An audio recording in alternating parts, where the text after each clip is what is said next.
Vamos a hablar sobre biología molecular y genética del cáncer. La primera clase formal, la semana pasada solamente fue una introducción.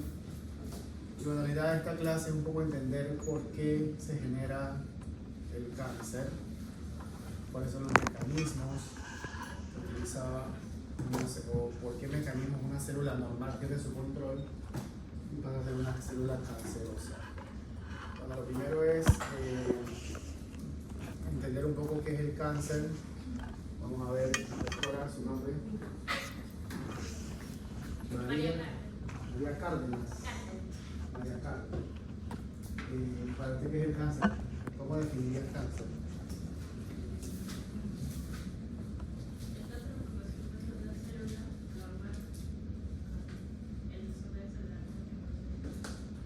Voy a simplificarte la pregunta. ¿Qué tipo de enfermedad es el cáncer?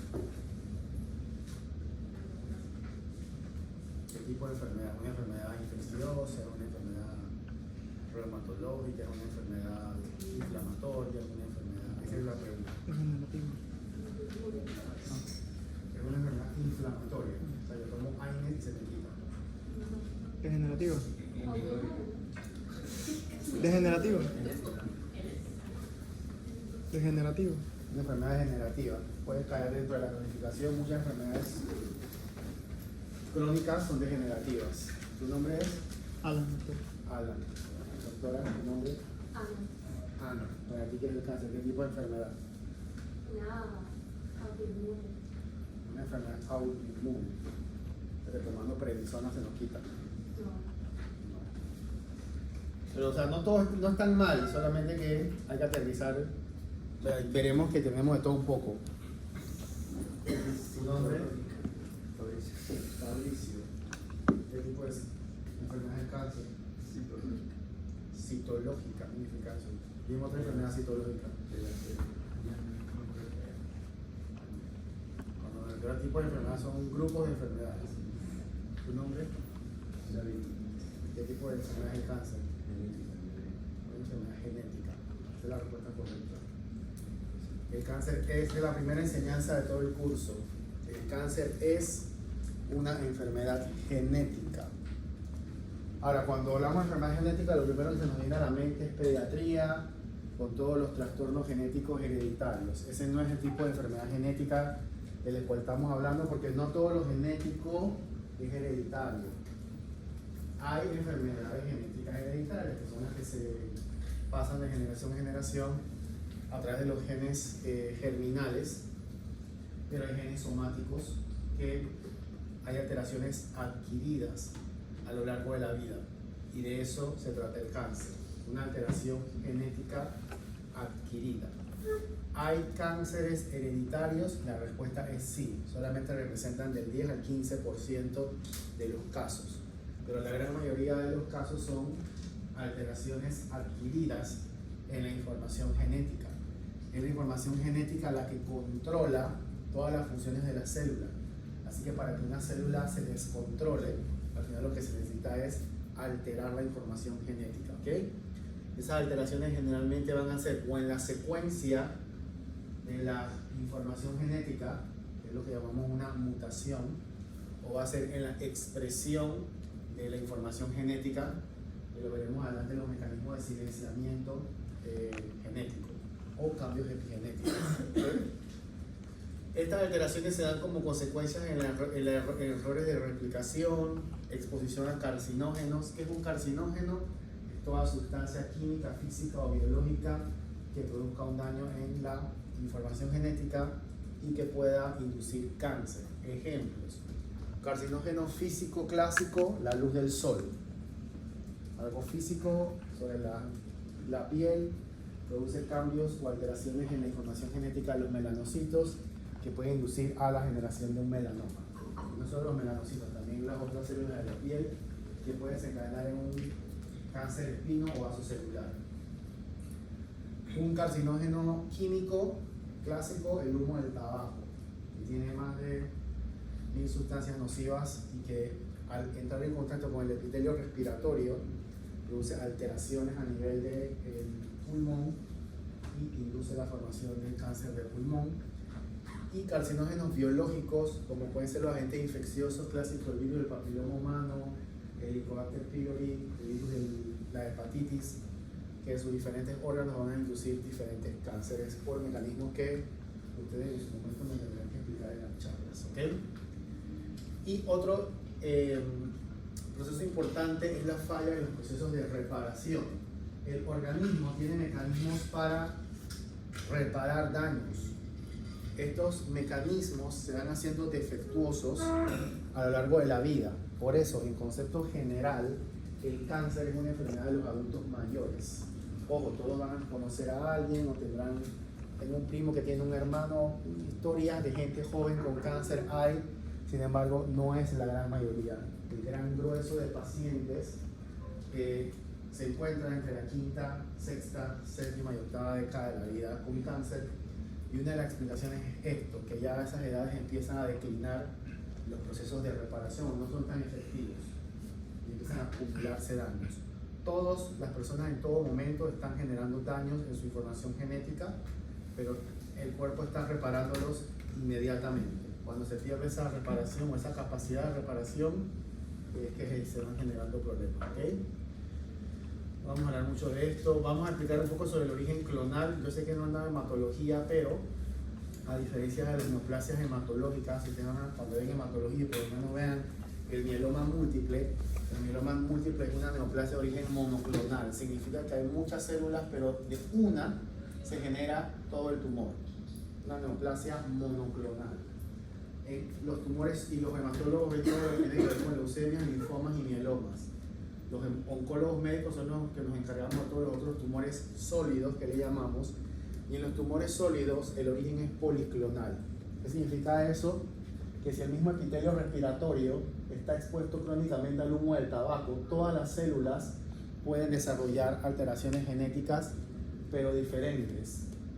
¿Okay? Al final se va a formar un tumor que es heterogéneo, que está formado por varias clonas de células. Esta heterogeneidad intratumoral es la explicación de por qué yo tengo un tumor inicial, le doy quimioterapia, el tumor se achica, responde, pero eventualmente el tumor va a volver a crecer. Ahí se utiliza el paralelismo con la actividad antimicrobiana. ¿Cuál es el concepto? Yo le doy un antibiótico, mato a las bacterias que son sensibles, pero las que son resistentes luego van a volver a crecer. Es más o menos el concepto con la quimioterapia. La quimioterapia va y va a matar a las clonas sensibles a esa quimioterapia, el tumor se va a achicar, pero van a quedar células resistentes que luego van a volver a crecer. Esas son las que hacen la resistencia a la quimioterapia, y luego tenemos que exponer al paciente a otra droga, y a otra droga, y a otra droga, hasta que se nos acaban las drogas. ¿Okay? Entonces existe la heterogeneidad intratumoral, pero también existe la heterogeneidad intertumoral. Significa que si este paciente eventualmente hace una metástasis, puede que la metástasis no sea molecularmente igual al tumor primario. ¿Okay? Entonces, eso es para nosotros una complicación y es una de las explicaciones a la resistencia a los tratamientos. A diferencia, como verán en hematología, cuando lo den, que los tumores hematológicos suelen ser muy quimiosensibles. O sea, las leucemias son tumores que se curan con quimioterapia. O sea, que la quimioterapia es muy mieloablativa, muy agresiva, que los pacientes que tienen que estar muy cuidados porque le borran la médula ósea con quimioterapia, es cierto, pero de ahí que el paciente supere los tratamientos, pues las tasas de curación son muy altas. Doctor, una pregunta. No entendí muy bien la diferencia entre la heterogeneidad tumoral y la intratumoral. Intratumoral es dentro del mismo tumor. Este es el tumor que está en el pulmón, hay varias clonas. Pero además, intratumoral es el tumor, pero intertumoral es con otro tumor. O sea, porque puede estar el tumor primario, pero este tumor primario puede lanzar metástasis. El paciente puede tener una metástasis en el cerebro. Esa metástasis cerebral, si nosotros le hacemos biopsias, molecularmente el tumor primario puede ser diferente al de la metástasis. Entonces hay una heterogeneidad intertumoral e intratumoral. Los que son monoclonales son más quimiosensibles. No necesariamente, pero el detalle es que si es sensible, le pegaste a todas. ¿Ok? O sea, si esa leucemia es monoclonal y tú logras darle un esquema que la acabe, pues probablemente vas a acabar con todas, porque es una sola clona celular. Bien, entonces entrando a la genética del cáncer, bueno, conceptos generales.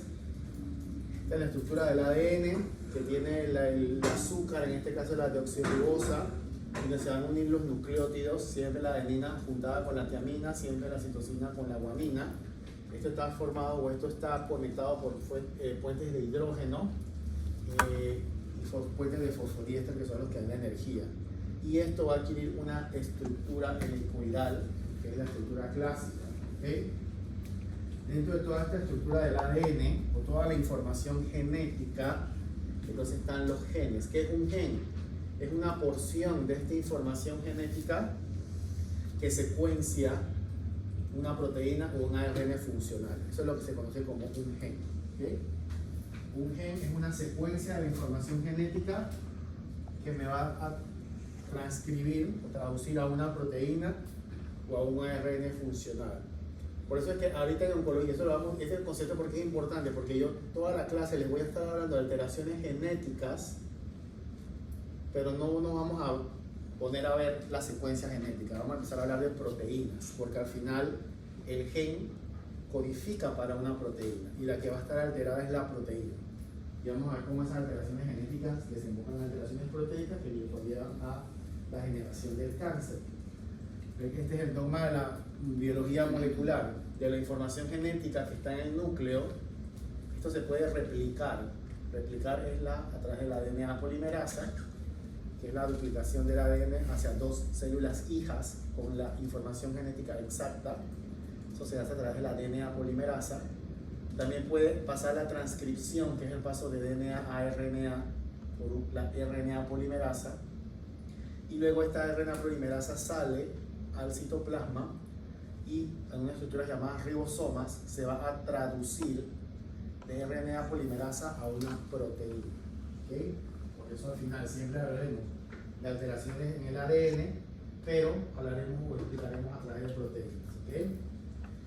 Este es el proceso de la replicación, no vamos a entrar mucho en detalle. Ustedes hablaron de o cuando vieron biología, le dieron clases de la mitosis y de todas sus fases.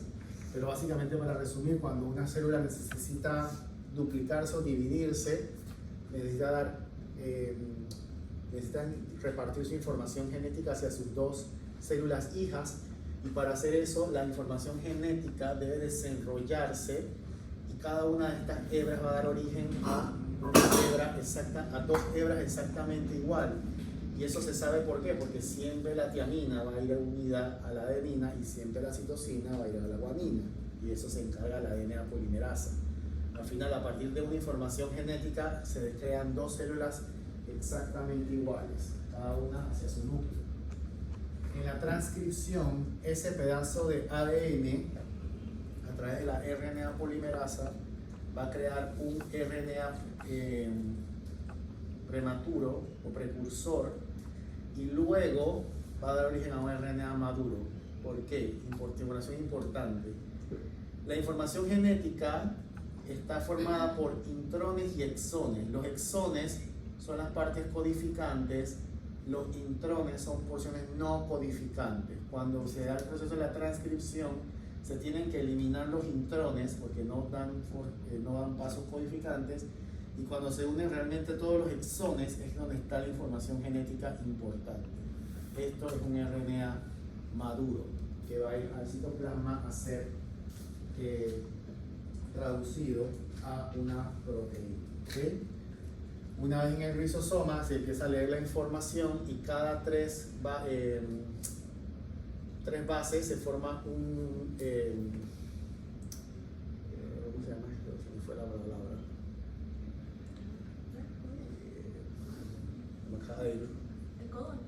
El codón. Cada tres codones se forma un aminoácido, y dependiendo de cómo se forme el orden en el que se produce uno de los aminoácidos, entonces se va a formar la proteína. ¿Okay? Ejemplo clásico de, cuando hablemos de la mutación, una factor de transcripción no hablaremos, más adelante quizás. Nucleosoma. ¿Qué es el nucleosoma? Esto es importante para después explicarlo. Cuando ustedes ven en el microscopio, yo dieron histología, ¿verdad? Claro que sí.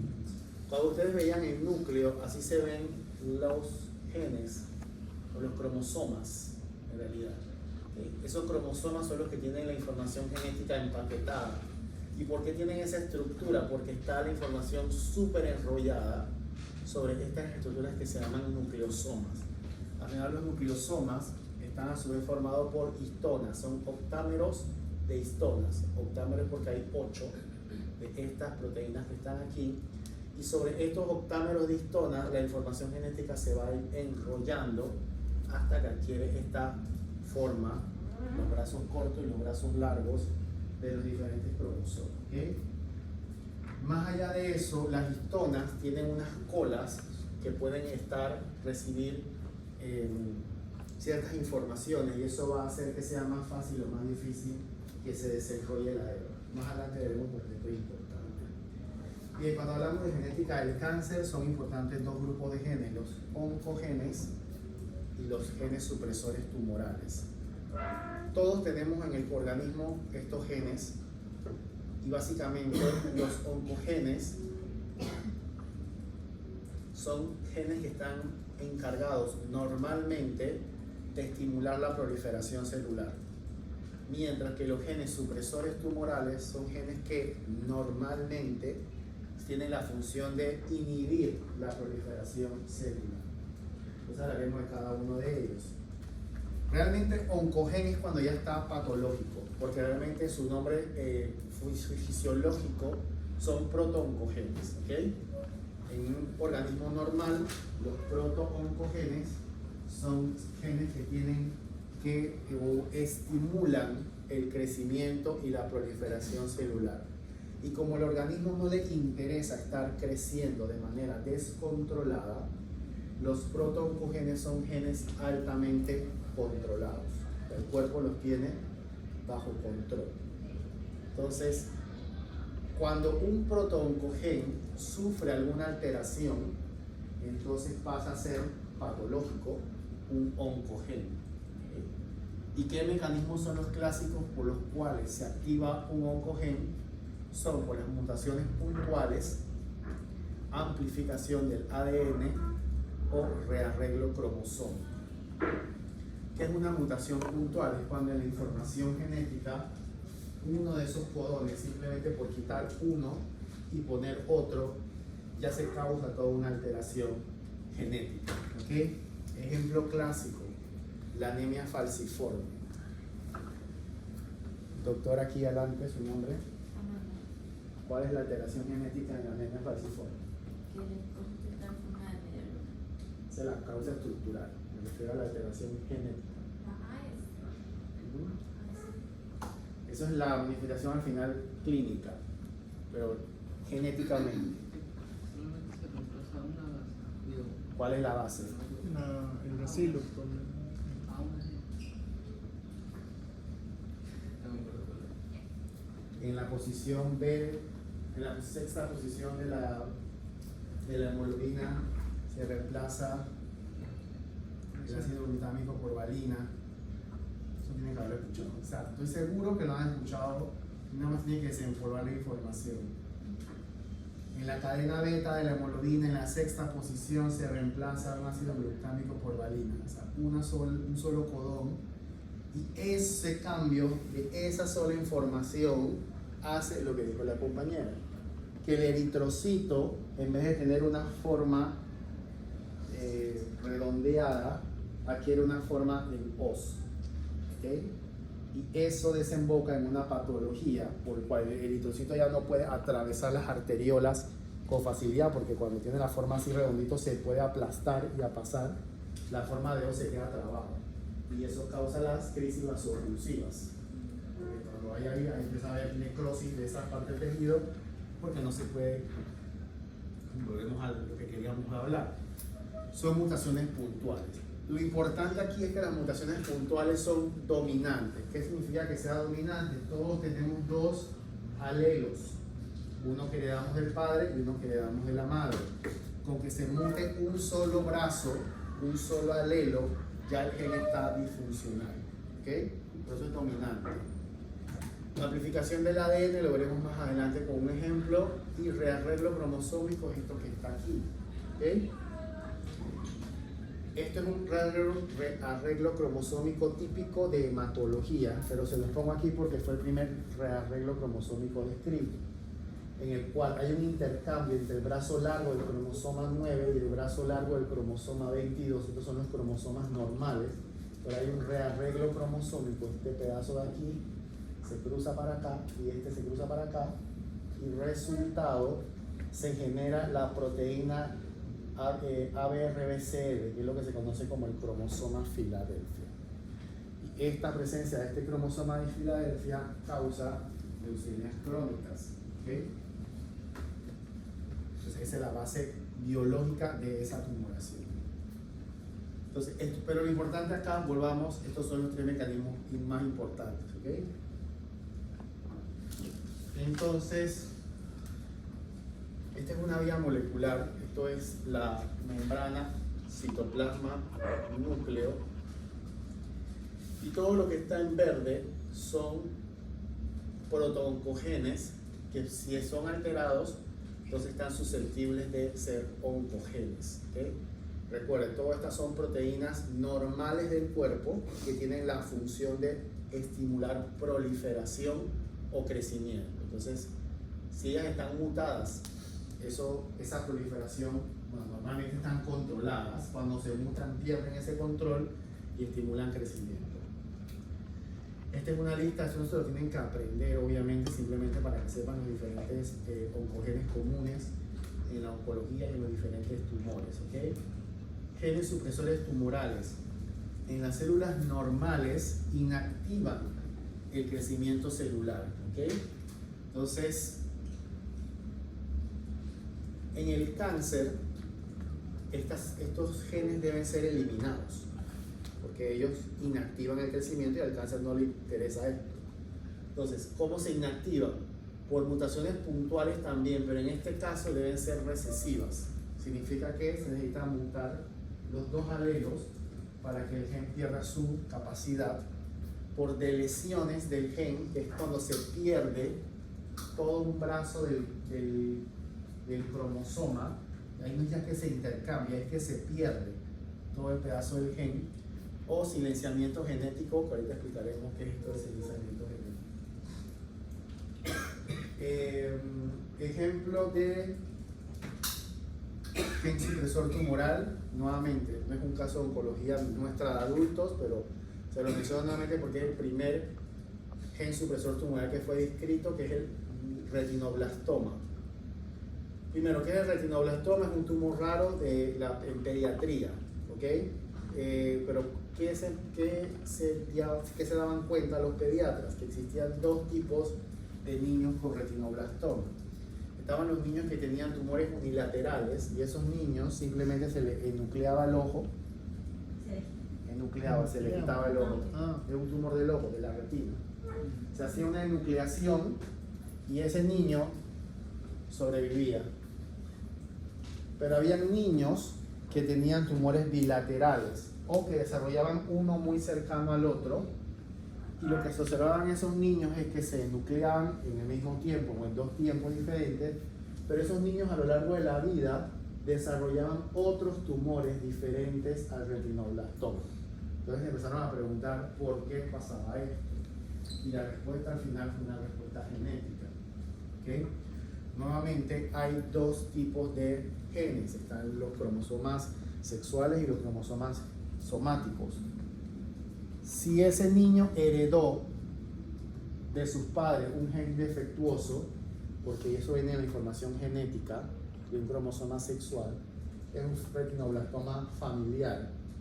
Es decir, ese niño ya viene con un alelo alterado. A ese niño solamente hace falta de que venga una alteración genética y le altere el otro alelo, y ya ese niño queda sin los dos alelos, ¿okay? ¿Qué es lo que pasa?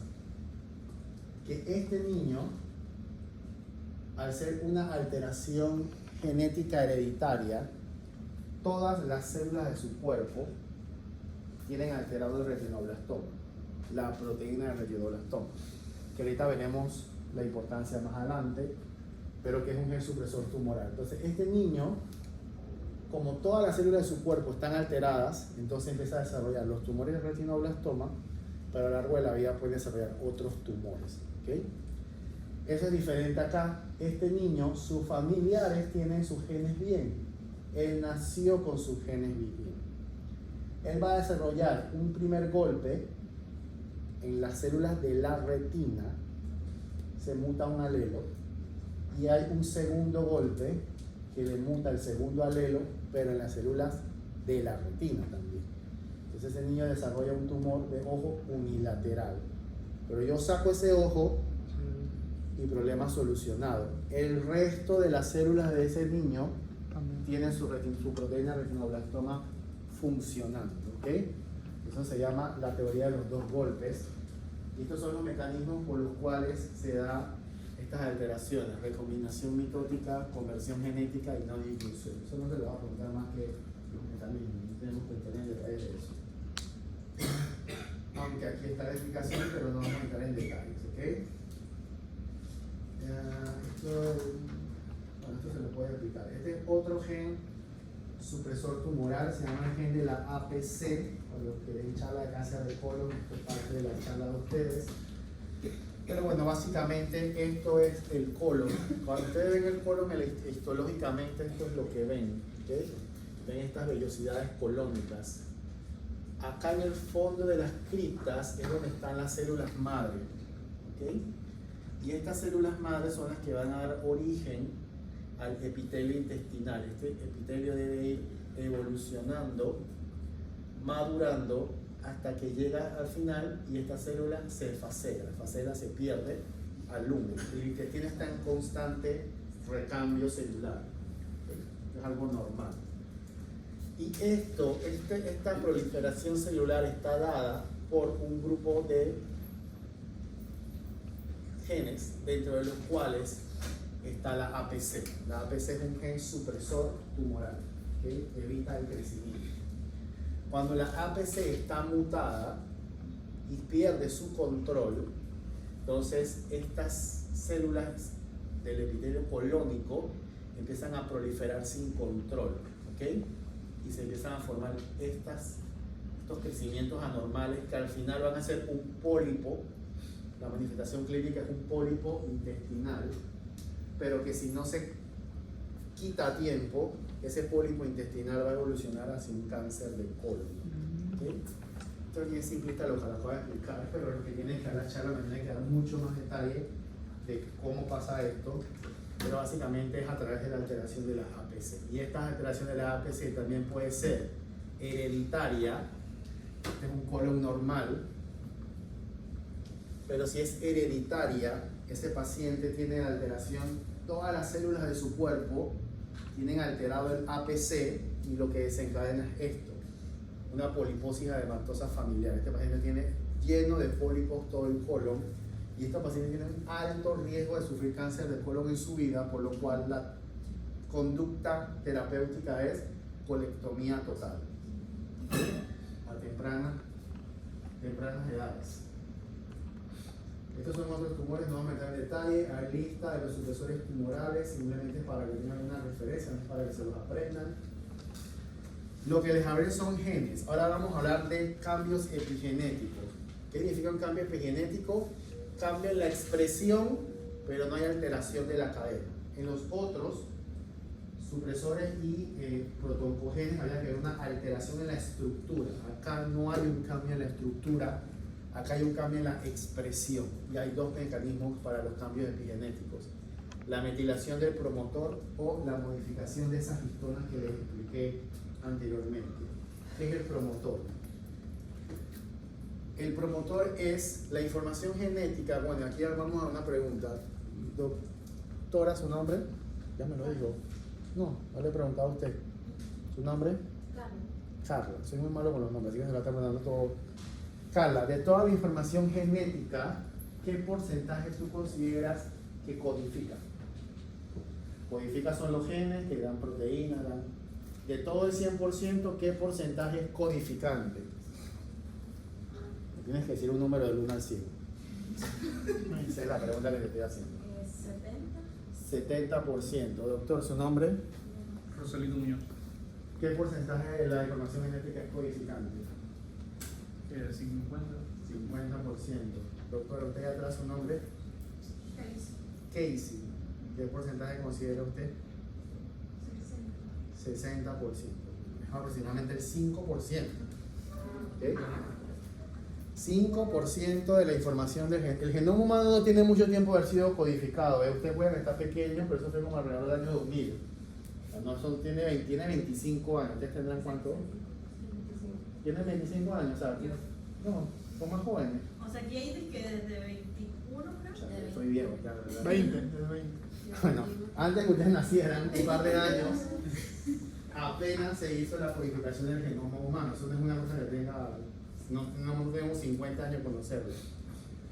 Pero bueno, solamente aproximadamente el 5% es codificante. Antes se decía que el otro 95% le llamaban el genoma basura. No servía para nada. Hoy se sabe que no es tan así. No es que no sirva de nada. Pues una de las cosas para las que sirve es, por ejemplo, las regiones promotoras. ¿Qué significa eso? Aquí va a comenzar este gen. En este caso pusieron el gen del RAF1A. La parte codificante es el exón número 1. Ahí les expliqué que ahí es el primer punto donde el gen empieza a codificar. Se tiene que venir la DNA polimerasa y tiene que detectar este punto. Todo lo anterior a ese área es lo que se conoce como el promotor. Y ese promotor está descrito por una secuencia repetitiva de citocinas con guaninas.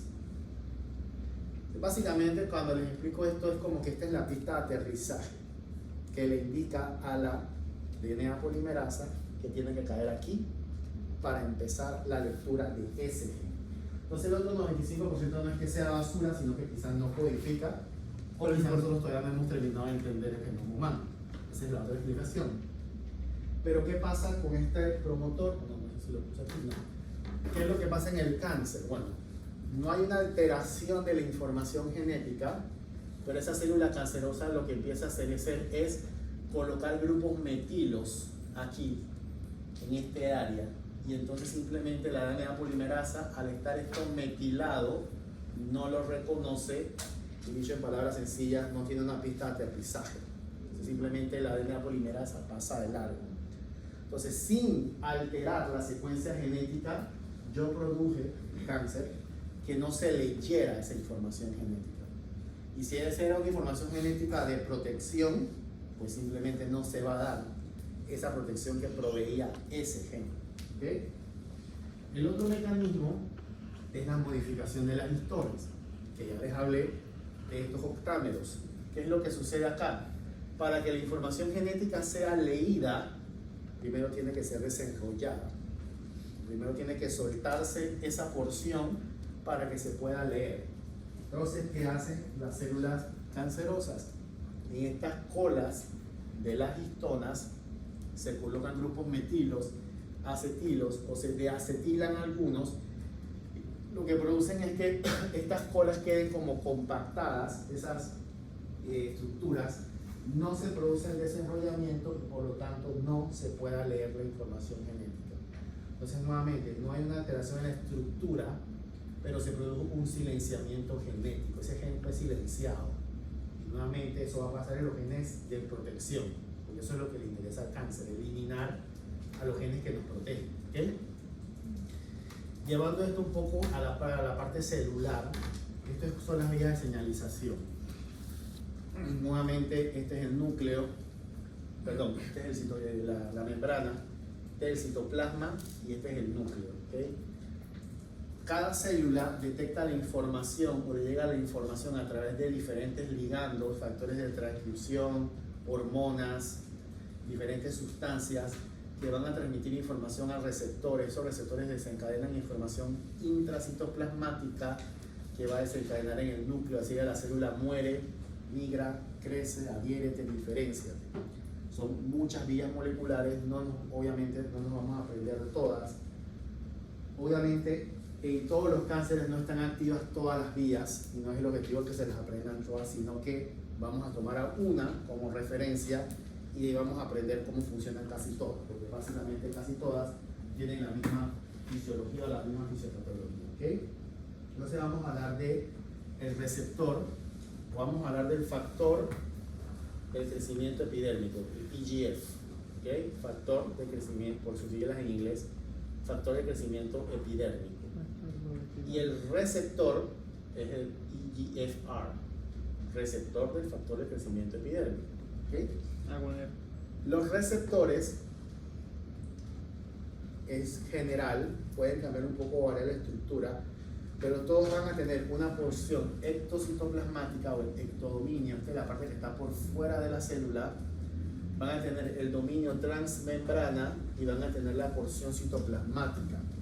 En la porción citoplasmática es donde está el dominio catalítico, que es donde se va a unir, bueno, está la cola terminal y está el sitio catalítico, que es el que ejerce la función biológica del receptor. ¿Okay? Eso como estructura general. Y esta misma explicación va a ser válida para todos los tipos de receptores. Aquí está el del EGFR, que es el cual vamos a hablar, pero verán que el receptor parecido a la insulina, el receptor del factor derivado de plaquetas, el factor derivado de fibroblastos, el factor derivado del endotelio vascular, todos tienen o comparten las estructuras similares. Una porción extracitoplasmática, que es donde se va a unir el ligando, la porción transmembranal y la porción citoplasmática, que es la que ejerce la función biológica. Que ya les digo que la función biológica es un dominio de tirosina quinasa. ¿Qué significa tirosina quinasa? Que se fosforila un residuo de tirosina. Se fosforila un residuo de tirosina. Desempolvar recuerdos de bioquímica. ¿Se acuerdan allá que el que dona la energía es quién? ¿Quién proporciona la energía en las células? El ATP. Entonces el ATP dona un grupo fosfato, se queda un ADP y ese fosfato pasa esto, se genera energía. ¿Y cómo se transmite la información a cada una de esas cascadas que ustedes vieron? Donando grupos fosfato. De esa manera, este activa al otro, este activa al otro, este activa al otro, a través de grupos fosfatos. En este caso, ese grupo fosfato se va a unir a un residuo de tirosina, por eso es un dominio de tirosina quinasa. Y eso es importante porque más adelante, en 3 clases más adelante, vamos a hablar de inhibidores vamos a hablar de los TKI, inhibidores de la tirosina quinasa. Y es porque va a bloquear aquí, ¿okay? Es un grupo de medicamentos. Pero bueno, vamos acá otra vez. Hoy vamos a explicar este mecanismo que es común a varios tumores, por ejemplo en cáncer de mama, en cáncer de pulmón, en cáncer de colon, es este receptor, pero en otros tumores, por ejemplo el PGF es en cáncer de riñón, este no está como común en varios tumores, estos son muy comunes en sarcómas, bueno, pero en sarcomas, y bueno, ahí veremos cómo. Bien, entonces, lo primero que tienen que entender es cómo funciona esto de manera normal. Mecanismo. Antes de entender la parte patológica, tienen que entender la parte fisiológica. Entonces, receptor normal. Primero, en las células, o vamos a decir, la membrana celular no es una cosa estática, no es que la célula está ahí redonda con los receptores estáticos, no, la membrana celular es una entidad en constante movimiento, es decir, los receptores más que todo están como nadando sobre la membrana de las células y generalmente están de manera unitaria. Cuando viene su ligando, en este caso, si se llama receptor del factor de crecimiento epidérmico, ¿cuál es el ligando? Es lo mismo, pero El factor de crecimiento epidérmico, que es un factor de crecimiento. Cuando viene el factor de crecimiento, lo primero que tiene que pasar es la dimerización, es decir, tienen que unir 2 receptores, se unen y viene un proceso que se llama transfosforilación. Nuevamente, hay un paso de grupos fosfatos a través de toda la membrana, la porción transmembranal, hasta que llegue a la parte de tirosina quinasa que activa todas las señales que van hacia abajo. ¿Okay? Esto es lo que pasa normalmente. Cuando la función biológica termina, se separan los receptores, se va el ligando y se acaba la señal. Porque la señal no es permanente, tiene que tener una fase en la que se apague. ¿Qué pasa en el cáncer? En el cáncer, ese protoncogen que codifica para ese receptor está mutado.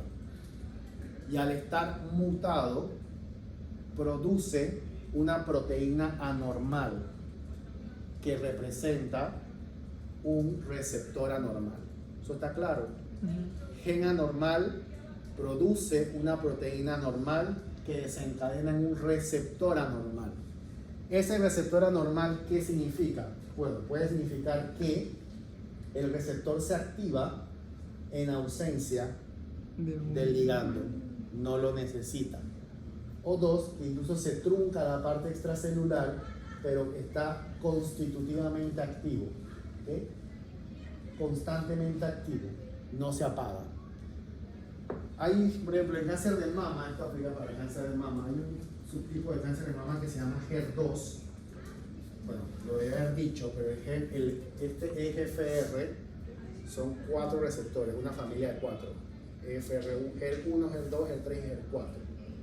Esas son la familia de los receptores del factor de crecimiento epidérmico. En cáncer de mama hay un subtipo que se llama HER2 porque el subtipo HER2 está sobreexpresado y representa como el 15 al 20% de todos los cánceres de mama. Entonces, cuando tú le quieres explicar a una paciente que usted tiene un cáncer de mama HER2, o sea, no te vas a poner a explicarle ligando, receptor, dimerización, transfosforilación.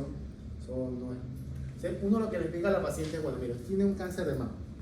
En la célula de su mama hay unos receptores de luz. Normalmente cuando la célula quiere crecer, prende el receptor y cuando la célula quiere, lo apaga. En su mama, el interruptor está dañado y siempre está prendido. Eso es lo que significa esto que está aquí. ¿Okay? Pero esto se produjo porque hay una mutación en el gen que codifica para ese receptor. Por eso, la primera frase, la primera enseñanza. O sea, el cáncer puede ser una enfermedad sistémica, inmune, antiinflamatoria, porque todo eso es verdad, y lo vamos a ver ahora que tiene componentes de todas esas cosas que ustedes dijeron. Pero al final de la historia es una enfermedad genética, porque eso es lo que produce o que genera el cáncer. ¿Okay? Y lo otro que se mencionó en una diapositiva anterior es la sobreexpresión. Quizás no es que está mutado, sino que está sobreexpresado. Es decir, el gen está bien, pero hay una sobreexpresión que hace que se generen muchos receptores. ¿Y qué pasa? Cuando están nadando simplemente se chocan por exceso de receptores. Eso también está descrito. Y esta sobreexpresión lleva también a que se desencadene la señal intracelular aún en ausencia de los ligandos. Doctor, pero ahí sería sin el ligando, ¿verdad? Ahí sería sin el ligando. Okay. Simplemente se chocan porque hay demasiado en la membrana. Bien, esto es otra cosa que es importante ahorita también escribir un poquito, es que esta sería la célula epitelial que al final se convierte en la célula tumoral. Importante que la célula epitelial intercambie información con sus vecinas, que es lo que se llaman las células mesenquimales o las células del medio ambiente. Y la célula tumoral también lo va a hacer. Entonces se habla de la célula tumoral y del microambiente tumoral. Entonces ya no solamente es la célula tumoral la que nos importa, sino que hay muchos blancos terapéuticos en las células vecinas, porque al final el cáncer empieza a interactuar con esas células vecinas, enviándole información y recibiendo sustratos que van a hacer que ellas también o favorezca su supervivencia. Y eso, pues, ahorita veremos unos ejemplos de eso. Esto no lo vamos a saltar. Pero bueno, básicamente lo que les quiero enseñar aquí es que, si lo vemos aquí, lo podemos ver más adelante, lo podemos ver aquí. Al final les he explicado todo esto, la transfosforilación, y esto es el paso de los grupos fosfato hacia las señales intracelulares, y todo es a través, aquí ven, se dona el GTP, se dona un grupo fosfato, se libera el GDP, pero se activó el RAS, Y esa es solamente una de las vías, porque al final hay varias vías moleculares. Está la vía del RAF-MEK, está la vía del PI-HEF, está la vía del PI3K. Son vías muy comunes que van a encontrar en sus diferentes tumores. Cuando estudien, ¿vale? Bueno, alteración del PI3K, bueno, ya saben que es la vía molecular que desencadena, pero todas estas vías moleculares al final quieren llevar información al núcleo y están alteradas. No todos los tumores tienen la misma vía alteradas, o sea, simplemente es para que entiendan el mecanismo general a todos los tumores, pero básicamente todas son información que llega al núcleo, información que llega a la membrana a través de un receptor alterado y se desencadena una señal descontrolada. Y bueno, este es como lo que vean que no todas las señales están, y aquí solamente estamos hablando de receptores de tirosina quinasa, hay receptores de muerte programada, hay receptores del frizz, hay otros receptores, pero que no vamos a entrar en tanta idea porque ustedes no van a salir aquí siendo biólogos moleculares, pero la idea es que tengan como conceptos generales, ¿ok?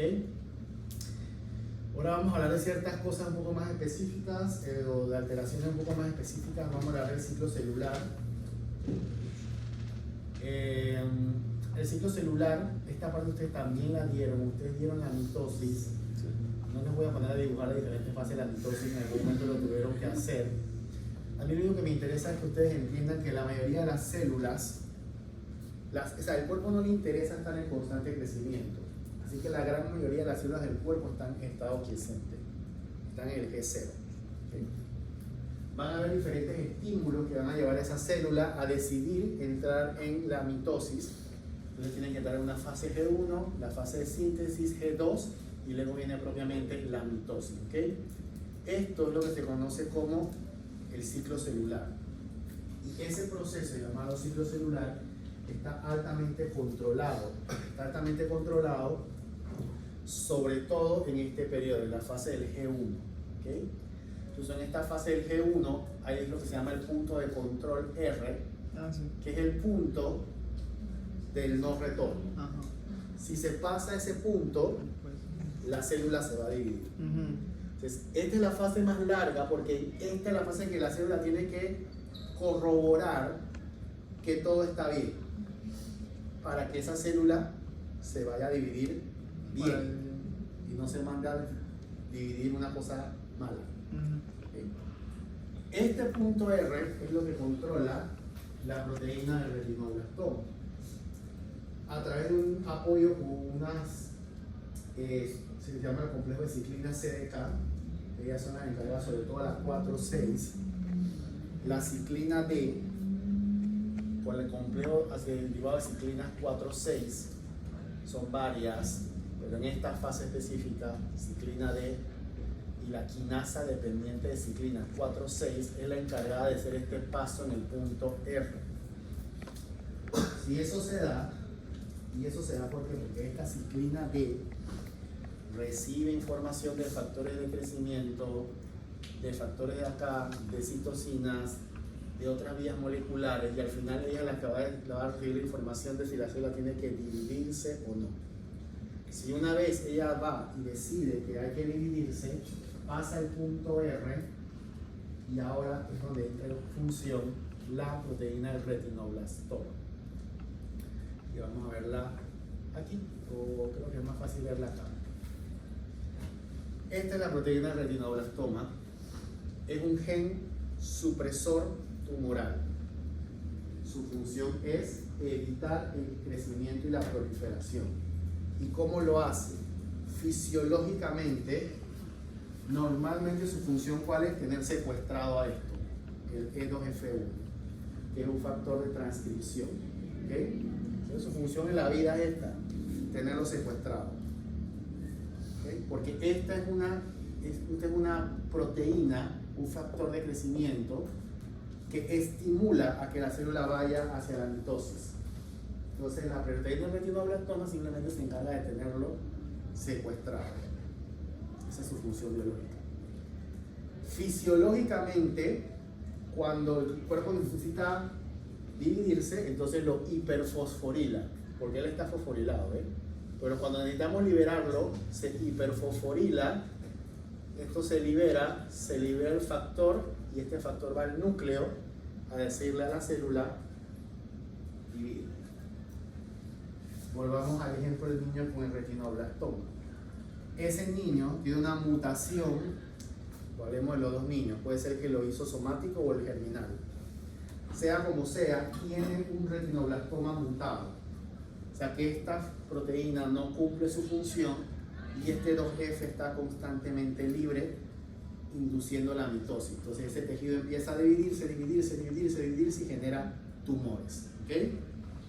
La diferencia es que el niño que obtuvo la enfermedad de manera somática, o sea, la adquirió él en su vida, solamente va a generar esto en la retina. Por eso es que en la retina de un ojo, enucleación, curación. El otro niño lo tiene en todo el cuerpo. O sea, todas las células de su cuerpo, todas tienen este defecto. Y esos niños, aparte de desarrollar retinoblastoma, desarrollan sarcomas, desarrollan leucemia, desarrollan cáncer de mama a lo largo de toda la vida. O sea, no lo van a desarrollar todos juntos, porque existen otros mecanismos de defensa, pero están muy propensos a lo largo de la vida a padecer varios tumores por eso, porque esta proteína que controla el ciclo celular está defectuosa. ¿Qué tan común es eso? ¿Qué tan Es común? raro. Es bien raro. Y bueno, este es el jefe cuando van al núcleo y empieza a hacer su función biológica. Nuevamente más detalles. Entonces, bueno, esto no lo mencioné, pero aquí esto es las características del cáncer. Es una publicación bastante icónica en la oncología, porque menciona cuáles son las características que tiene que tener ese cáncer. Nosotros ya hemos visto en la clase, ya que no lo mencioné, pero ya vimos la proliferación, las señales de proliferación, que son los oncogenes. Ya hemos visto la evasión del crecimiento supresor, que son los genes supresores tumorales. Y ahora ya hemos estado viendo estas diferentes características, ¿ok? Entonces, pero bueno, cada una de ellas es una de las características, y esto de la alteración del ciclo celular es esto, la inmortalidad de la célula. Porque si ese reloj, que normalmente es muy controlado, le quitas el control, pues esa célula va a empezar a proliferar de manera descontrolada. ¿Okay? Entonces, eso es la inmortalidad celular. Y lo otro es evitar la muerte. La muerte celular, que es la apoptosis, muerte celular programada, apoptosis, está regulada por el P53. ¿Okay? P53 es la mutación más frecuentemente encontrada en el cáncer, porque el P53 es el enemigo principal del cáncer. P53 se conoce como el guardián del genoma, es decir, si el P53 encuentra una alteración, va a hacer que esa célula vaya a la muerte celular programada. Pero el cáncer no le interesa eso, entonces el cáncer necesita eliminar a P53. Entonces es la mutación más frecuentemente encontrada en los cánceres. Ojo, no estoy diciendo que es la mutación que causa el cáncer, porque eso es diferente. No es la que causa el cáncer, sino que eventualmente el cáncer tiene que eliminarlo. Y por eso es muy frecuentemente encontrarlo en el curso del cáncer, más no es la mutación. En inglés le decimos driver, en español sería como la mutación oncogénica, o sea, la mutación que genera la mutación. Como por ejemplo el cáncer de colon es la mutación del APC, esa es la mutación driver del cáncer de colon. Entonces diferentes tumores van a ver que hay una mutación driver o una mutación oncogénica que explica la oncogénesis. Pero en el camino van a encontrar que, y se muta P53, porque en el camino el cáncer necesita eliminar a su principal rival. ¿Okay? Bien, porque ¿de qué se encarga P53? Bueno, P53 también está detectando todo esto. Si no hay nucleótidos, si hay un exceso de luz ultravioleta o de radiación ionizante, si hay falta de oxígeno, todo eso P53 lo detecta y decide hacer una de estas cosas. Se arresta el ciclo celular y esta célula entra en senescencia. Senescencia es, la célula está viva, pero más nunca se va a dividir. ¿Okay? Esta célula también puede repararse y si se repara puede regresar a proliferación. Se puede reparar el daño del ADN siempre que se pueda. Se puede bloquear la angiogénesis, le corto los vasos sanguíneos. O finalmente, muerte celular. ¿Okay? Al final la muerte celular no la ejerce P53 realmente.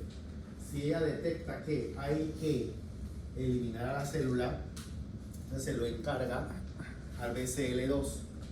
Que BCL2 realmente es un grupo de familias en que hay un grupo que es pro supervivencia y pro apoptosis. Entonces también es como un balance de qué es lo que está que priva en ese momento. En oncología, siempre que vean estos esquemas, no sé si solo en oncología, pero yo me refiero a lo que sé. En oncología, siempre que vean estos esquemas, si la línea termina en flecha, es porque es un estimulador. Esto estimula a esto. Y si termina en una línea plana, es porque es un inhibidor. ¿Ok? Entonces vamos de atrás hacia adelante. VAX y VAC son los que ejercen la muerte celular. O sea, ellos son los que ejecutan, ellos son los que matan. Obviamente él está muy controlado por BCL2. Entonces, bien, BCL2 inhibe a VAX. Y hay muchas cosas inhibiendo a VAX. ¿Okay? Entonces, vamos acá, P53. Si P53 recibe daños, información que hay un daño, P53 viene y activa NOXA. NOXA se activa, y este es un inhibidor, si deja de inhibir, o sea, si activa el inhibidor, deja de inhibir y se libera el VAX. ¿Eso se entendió? Creo que no. No, ¿verdad? VAX está controlado normalmente por BCL2, pero si yo inhibo al inhibidor, no está controlado. Ya no va a estar en su función. ¿Okay? Este normalmente está controlando a este. Entonces, si yo necesito inhibir a este es el que está controlando a este es como el que lo tiene agarradito. O sea, yo necesito inhibir a este. ¿Cómo se inhibe esto? P53 activa NOXA y a Puma inhiben a este y este se libera. ¿Okay? Hay otras vías también. Ustedes ven aquí si hay mucho calcio, si hay deprivación de citoquinas, pero aquí estamos hablando de la vía del P53. ¿Okay? Entonces, aquí esta que es la familia del BCL2 depende de cuál va a prever, los pro supervivencia o los pro apoptóticos. O sea, al final P53 lo que hace es inhibir esto a través de NOXA y Puma y se libera el VAX. Y cuando va a la célula, VAX lo que hace, este es otro esquema, bueno, no puse la imagen, o debe estar por ahí escondida, pero VAX lo que hace es que estimula que se generen unos canales en las células y haya un influjo de calcio hacia adentro de la célula, y así es que se produce la muerte celular, por un influjo de calcio hacia adentro de la célula. ¿Okay? Bien, otro concepto, ya hablamos del ciclo celular, ya hablamos del P53, vamos a hablar de la interacción heterotípica que ya se los mencioné. Y esto es entender que el cáncer no es como se pensaba antes, en una enfermedad celular, solamente importaba la célula cancerosa. Y era un concepto que se dependía mucho, o los conceptos que se tenían eran mucho como de la infectología. Bueno, ustedes también deben saber que muy en principio al cáncer se creyó que era una enfermedad infecciosa. Incluso habían estudios que eran en pollos, en el que se tomaba el tumor de un pollo y se le inoculaba al otro pollo y el tumor crecía. Entonces el concepto de que era infeccioso, no es que era infeccioso, sino que eran probablemente sujetos genéticamente muy parecidos, y al inocular el tumor, simplemente el tumor encontraba un sitio genéticamente parecido y proliferaba, pero más no era infeccioso. ¿Okay? Pero bueno, de esos conceptos de la infectología se mantuvo por mucho tiempo el concepto de que lo importante era la célula tumoral. Hoy se sabe que no es así, es una enfermedad tisular en el que importa la interacción del tumor con su medio ambiente, que lo conocemos como el medio ambiente tumoral. ¿Okay? Entonces, estas células, este microambiente tumoral está formado por estas células estromales que antes se pensaba que eran contaminantes, pero pues se sabe que tienen un rol activo, y ahorita veremos cómo es este rol activo, y al final vemos cómo las células tumorales básicamente ponen a trabajar a células normales a su favor para estimular su supervivencia. ¿Okay? Entonces, estas células del estroma pues son tejido conectivo, células inmunológicas, ya sean sanguíneas, tisulares, músculo, con tejido conectivo me refiero a músculo, a tejido graso, o sea, un sinfín de tejidos mesenquimales que están alrededor del tumor, ¿ok? Y eso lo hace diferentes vías de señalización. Lo importante es que esto no es que el cáncer se lo inventó. El cáncer simplemente tomó procesos fisiológicos normales y los empezó a utilizar a su favor. Entonces, aquí lo que está representado es la reparación de una herida en piel. Sencillo. Esto es la piel, la epidermis. Vengo aquí, me corto. Se produce una ruptura en la epidermis. Lo primero que sucede es formarse el tapón de fibrina. La sangre, las plaquetas se encargan de formar este tapón de fibrina. ¿Okay? Inmediatamente se forma el tapón de fibrina, empiezan a llegar de la circulación sanguínea adyacente al área del daño macrófagos. Y esos macrófagos empiezan a secretar una serie de sustancias que van a atraer a los encargados de reparar el daño. ¿Okay? Factores de crecimiento transformante, alfa y beta, factores de crecimiento de los fibroblastos para reparar todo el tejido conectivo, factores de crecimiento del endotelio vascular, porque generalmente ahí se tuvo que haber habido ruptura de vasos sanguíneos y hay que repararlos, factor derivado de las plaquetas, etcétera, etcétera. Y van a llegar entonces fibroblastos, miofibroblastos, va a haber vasos sanguíneos, etcétera, etcétera, etcétera. ¿Okay? Y va a repararse eso, y todos nos hemos cortado, nos sale la costra, en un par de días, problema solucionado. ¿Okay? ¿Qué hace el cáncer? Bueno, hace exactamente lo mismo. El cáncer empieza a reclutar monocitos de la circulación y los pone a trabajar para él. Se llaman macrófagos asociados al tumor. ¿Okay?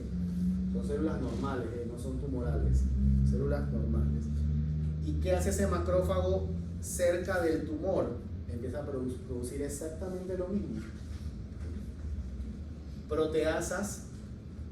¿Para qué necesita proteasas? Para romper la matriz, porque el tumor necesita crecer. Y para crecer necesita espacio. Y para crear espacio necesita la ruptura de la proteína que está alrededor. Llámese músculo, llámese lo que sea. Necesita romper, crear espacio para empezar a crecer.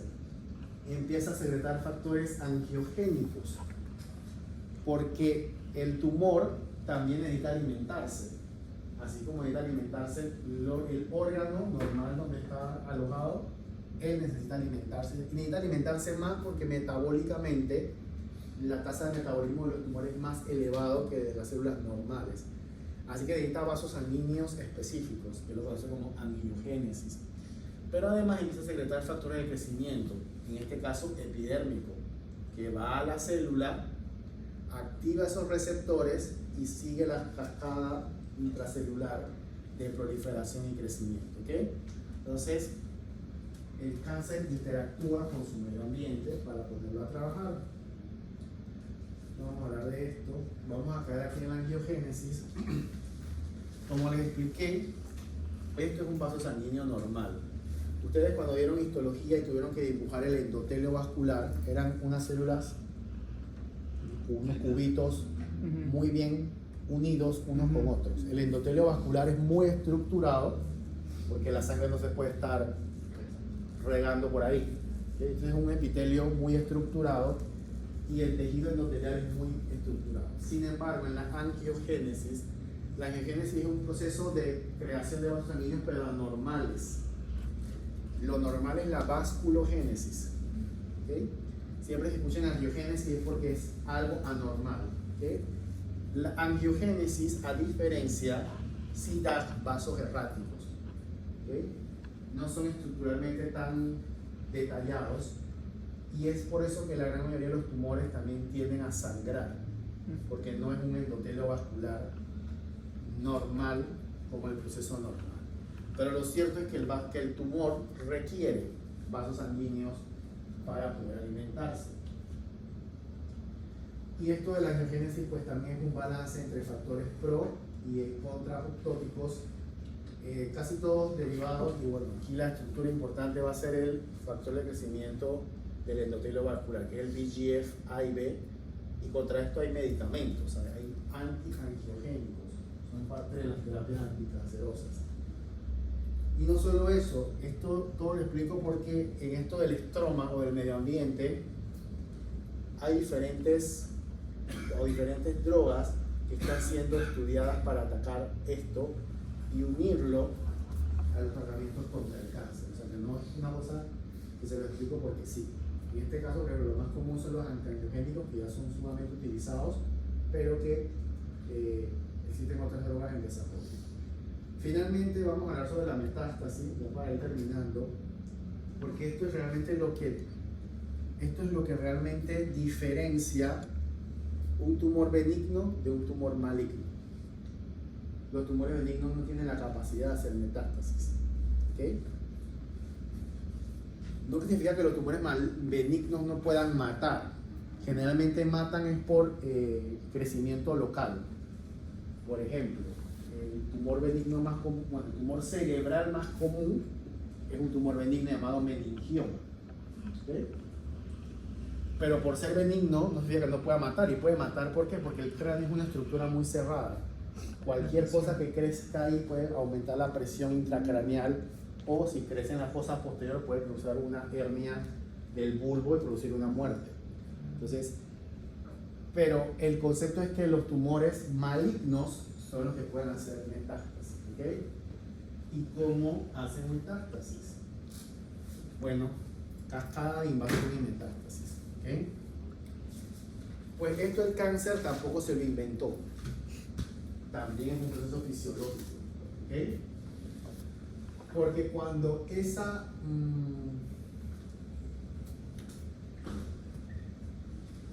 también cuando se da el daño y hay que dar reparación, pues tiene que haber tejido epitelial que vaya a, vamos a decir así, tapizar el daño. ¿Okay? Entonces, ¿qué pasa normalmente? Y esto lo aprendí el cáncer. Vamos a decir, aquí está el tumor primario, vamos a decir que es un cáncer del colon. Entonces, un pedazo de colon, el tumor empezó a crear vasos sanguíneos, su angiogénesis. Se escribe que lo primero que tiene que pasar es la invasión vascular. ¿Ok? Invasión vascular. Aquí está el vaso sanguíneo del tumor y el tumor invade el vaso sanguíneo. Luego viene la intravasación. El tumor entra dentro de las células del... El tumor invade su propio vaso. O el vaso sanguíneo del órgano natural. Okay. Puede ser cualquiera de las dos. Entra en la circulación general, y dependiendo de dónde esté, entonces puede llegar a cualquier órgano, extravasarse, y en ese órgano entonces producir una micrometástasis que luego puede evolucionar hacia una macrometástasis. ¿Okay? Eso también es importante, el concepto de la micro y la macrometástasis. ¿Por qué? Porque, por ejemplo, llega una paciente hoy con un cáncer de mama. El tumor le mide, un tumor grande, 5 centímetros. Tiene ganglios en la axila. Como es un tumor voluminoso, hacemos una tomografía de extensión, un CAT. O sea, va el CAT y no encuentra nada. ¿Okay? La paciente se opera, se le quita la mama, se le quitan los ganglios, recibe su quimioterapia, recibe todo lo que tiene que recibir, y 2 años después le sale una metástasis en el hígado. Doctor, pero si me quitaron la mama, ¿por qué me regresó la enfermedad? Bueno, por esto. Porque probablemente ese tumor ya había lanzado las células a la circulación. Ya las células estaban circulando antes de que la paciente se operara. Pero en ese momento que se hizo la tomografía, eran unas micrometástasis. O sea, no había forma nunca de detectar esto. la paciente recibió tratamiento y quizás no lo mató, porque ese es el concepto de tratamiento que vamos a hablar, la adyuvancia. La adyuvancia que va después de la cirugía, este es el concepto, matar las micrometástasis. Ese es el concepto de la adyuvancia. Pero bueno, no la mató y 3 años después la paciente llegó con ictericia o el laboratorio de seguimiento a alguien le detectó las transaminasas un poco altas, empezaron las sospechas, nuevo metástasis hepáticas, ¿ok? Este es el concepto de esto, ¿ok? Ahora, esto de que se intravase y se extravase, pues no es una cosa tampoco que es propia del cáncer. Aquí solamente les voy a mencionar esto. Ustedes cuando dieron histología, también hablaron de los tight junction, esa unión que había de epitelio y epitelio. Por eso es que las células están una al lado de la otra, porque hay unos puentes de anclaje entre cada una célula. Eso se llama, esto es lo que es el tight junction, estas puentes de E-caderina, ¿okay? Que va del citoplasma de una célula hacia el citoplasma de la otra y permite que esté en esa función o esa forma, ¿okay? Cuando ustedes dibujaron, vamos a ver un poco hacia acá, cuando ustedes dibujaron sus células epiteliales, generalmente eran estos cubitos, ¿verdad? Y cuando dibujaban las células musculares, eran diferentes, eran unas hebras, que se conoce la forma mesenquimal. Lo cierto es que las células tienen la capacidad de cambiar su fisionomía entre la célula epitelial a células mesenquimales, y eso también lo hace la célula normal cuando tiene que ir a tapizar ese daño, porque la célula cuboidea no tiene la capacidad de atravesar el endotelio, porque ese cubito no va a poder pasar entre ese endotelio que está sumamente cerrado. Entonces, ¿qué hace la célula normal? Transición epitelio-mesénquima. La célula cuboidea adquiere una forma fusiforme, de modo que pueda entrar en el vaso sanguíneo y trasladarse hacia el área del daño en el que se necesita esa célula epitelial. Y cuando sale, eso no es un proceso irreversible, sino que es totalmente reversible. Pasa la transición mesénquima-epitelio, la célula adquiere su forma cuboidea otra vez, que es el epitelio que ustedes conocen. Bueno, eso mismo utiliza el cáncer, o sea, que no es que se lo inventa, es un proceso fisiológico que la célula cancerosa aprovecha a su favor. Entonces hace exactamente lo mismo. Transición epitelio-mesenquimal, entra en la circulación y necesita esa forma también, porque si no pasaría lo mismo que la anemia falciforme, se quedaría trabada en las arteriolas y en las vénulas, pero la forma fusiforme le permite navegar incluso a través de las circulaciones muy pequeñas y llegar hasta su destino, hacer micro y macro metástasis. Esta cosa de la mala es malísima.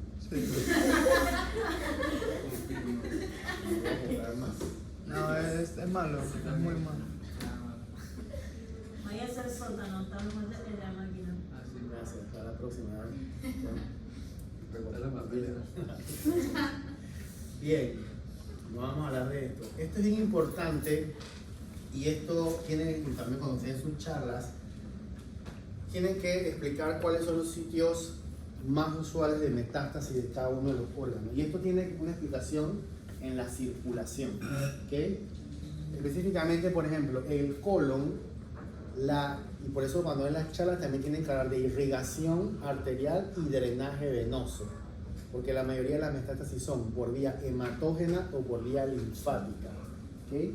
Específicamente en el cáncer de colon, el drenaje venoso es el sistema porta, y el sistema porta atraviesa el hígado. Es por eso que el 50% de los pacientes con cáncer de colon metastásico tienen metástasis al hígado. Y es muy raro encontrar un paciente con cáncer de colon que tenga metástasis al pulmón que no tenga metástasis al hígado. Incluso te lo tienes que plantear. Por ejemplo, yo hace como 2 semanas, un poco más, como hace un mes, tenía un paciente de cáncer de colon y en el seguimiento le salió un nódulo como de 2 centímetros en el pulmón. O sea, ya después como de 3 años le salió un nódulo en el pulmón de 2 centímetros, pero el hígado estaba totalmente limpio. Puede ser, pero hay que hacer con ese paciente biopsia del pulmón, porque tengo que verificar si es una metástasis del colon o es un segundo primario. puede tener un primario de pulmón Ujú. en un segundo tiempo. Ojo, si ese mismo CAT me hubiera dicho 5 metástasis en el hígado y la bolita en el pulmón, pues ahí no tengo que ni lo dudo, ni biopsia, ni nada. Ya tiene una recurrencia, tratamiento. Entonces esa es la lógica. Igual, cáncer de próstata, lo primero que va a hacer es metástasis Ah, bueno. al hueso. ¿Ok? Y es muy raro ver una próstata haciendo metástasis a otros lados que no tenga primero metástasis ósea. Entonces, es muy importante esto, y esto tiene una explicación, creo que lo vemos acá, con esto de las circulaciones, ¿ok? Aquí ven, el sistema aporta hacia el hígado y luego entra en la circulación sistémica, ¿ok? Pero, por ejemplo, la mama va a entrar a la circulación sistémica, que muchas veces va a caer en el pulmón, pero también entra en la circulación general y puede llegar a hacer metástasis en otros órganos, ¿ok? Ahora, esto también es muy variable y en oncología decimos que el cáncer hace lo que le dé la gana. Hay tumores como riñón que hacen las metástasis más locas, metástasis a donde le dé la gana el riñón. Pacientes que tienen metástasis en la piel, paciente que hizo tiene una masa en la tiroides, era conocido como ese riñón operado y debutó con una metástasis, una masa en la tiroides, que todo el mundo pensaba, bueno, ahora hizo un cáncer de tiroides, no, era una metástasis del riñón que se le fue a la tiroides. Bueno, metástasis en la piel, hace el riñón, etcétera, etcétera. Pero bueno, igual hay cosas que son un poco raras, pero como el concepto de concentración, pues vemos cosas muy raras. Hay, por ejemplo, colon y estómago, que hagan metástasis cerebrales, no es lo común, pero vemos pacientes con metástasis cerebrales de esos órganos. Pero eso ya es por cuestión de volumen. ¿Okay? Ya esta sería la parte final de la clase, y ahora tenemos el tiempo.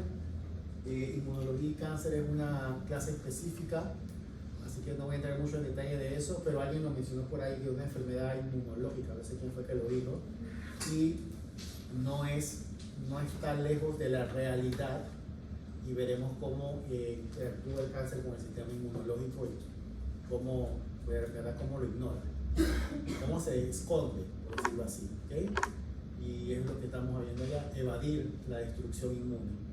Incluso la teoría dice que muchas personas en muchos momentos de su vida desarrollan células tumorales, pero que el sistema inmune es capaz de destruir esas células tumorales antes de que se desarrollen. Pero aquí aprenderemos cómo es que se rompe esa defensa, o cómo el cáncer aprende a evitar el sistema inmune. ¿Okay? Entonces, ya para terminar, lo primero y lo más importante para mí es que entienda que el cáncer es una enfermedad genética, no de tipo hereditario. Obviamente mucha gente, doctor, esto le puede pasar a mis hijos. Bueno, hay ciertos cánceres en los que podemos hacer ciertas pruebas para verificar si es genético o no. Sin embargo, eso se sabe desde la historia clínica, porque cuando entonces la historia clínica, una de las preguntas en cáncer es sus antecedentes familiares oncológicos. Y estas pacientes o pacientes con síndromes hereditarios, pues tienden a tener una historia florida oncológica familiar y tienden a ser tumores que se presentan en edades muy tempranas.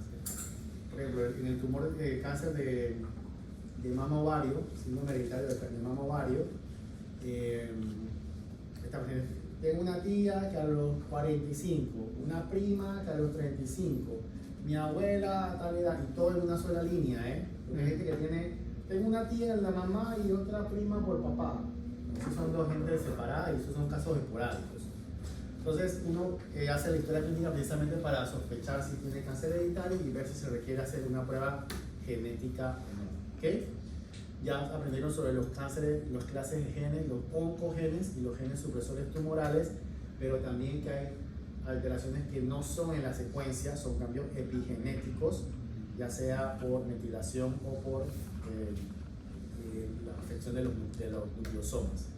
Y bueno, la vía de señalización que vimos: retinoblastoma, ciclo celular, P53, apoptosis, y entender que el cáncer no está solo, él interactúa con las células del medio para crecer, hacer metástasis, alimentarse con la angiogénesis, etcétera, etcétera, etcétera. ¿Okay? Y esto se lo mando a el grupo, al correo grupal.